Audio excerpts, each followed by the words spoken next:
नमस्कार. आपल्या स्वयंपाकघरात आपल्या सर्वांचं स्वागत आहे. आज बनवणार आहे झणझणीत अंड्याचा रस्सा, अगदी गावाकडच्या पद्धतीचा. तर इथं मी कढई ठेवलेली, याच्यात 1 चमचा जिरे, 1 चमचा तीळ घेतलेला आहे.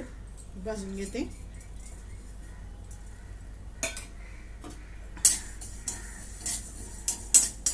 तीळ चांगले चटचट उडेपर्यंत भाजून घेते. तीळ चांगले भाजलेले आहेत, काढून घेते. आता खोबरं टाकून घेते.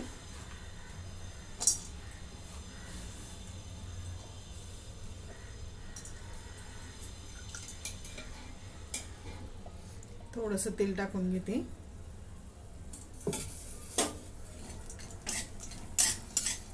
खोबरं चांगलं लालसर रंगावरती तळून घेते.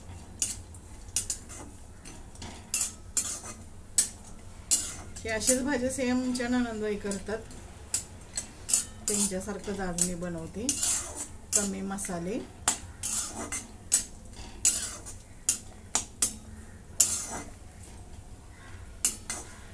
आता हे तळून घेते मी चांगलं लालसर रंगावरती. आता खोबरं तळून झालंय, काढून घेतले मी. आता कांदा घेतलाय कढईमध्ये टाकून. आता हा पण चांगला लालसर रंगावरती भाजून घेते. आता कांदा पण भाजून झालेला आहे.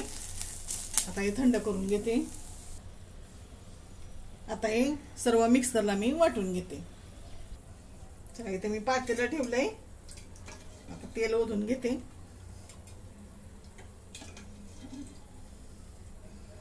दोन चमचे तेल.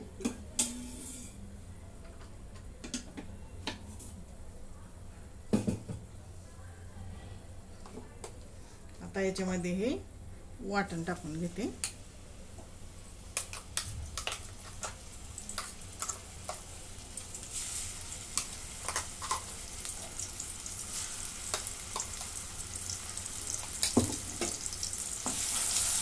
हे भाजून घेते. अगदी पण बारीक पेस्ट नाही केली मी, जरासं असं दरदर असं ठेवलेलं आहे. गावाकडचं म्हटलं, गावरान पद्धतीचं तरी आपण मिक्सर मध्येच वाटतो.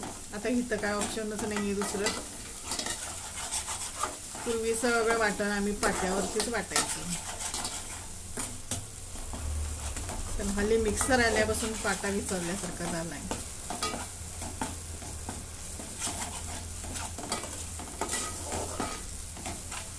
चला, हे भाजून घेते मी चांगलं. आता याच्यात थोडीशी हळद टाकून घेते आणि हा घरचा मसाला.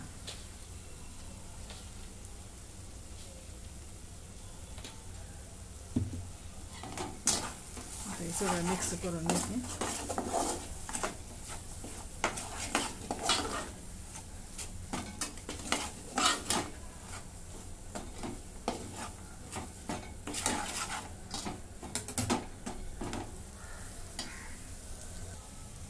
मसाला भाजून झालेला आहे.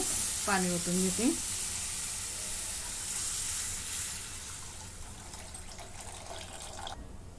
तर मला जेवढं पाहिजे तेवढं मी पाणी ओतून घेतलेलं आहे. बघा, असं पातळ रस्सा ठेवलेला आहे मी. आता याच्यामध्ये मीठ टाकून घेते चवीप्रमाणे.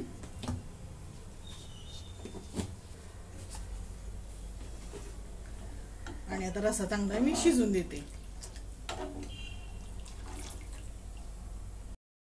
अशा प्रकारे 10 मिनिटं मी चांगला रस्सा शिजवून घेतलेला आहे. त्याच्यात थोडासा गरम मसाला टाकून घेते.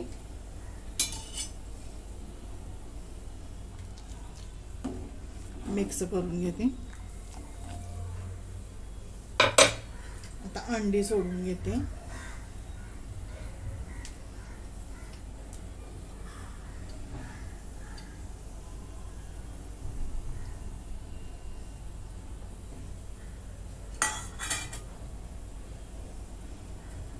कोथिंबीर.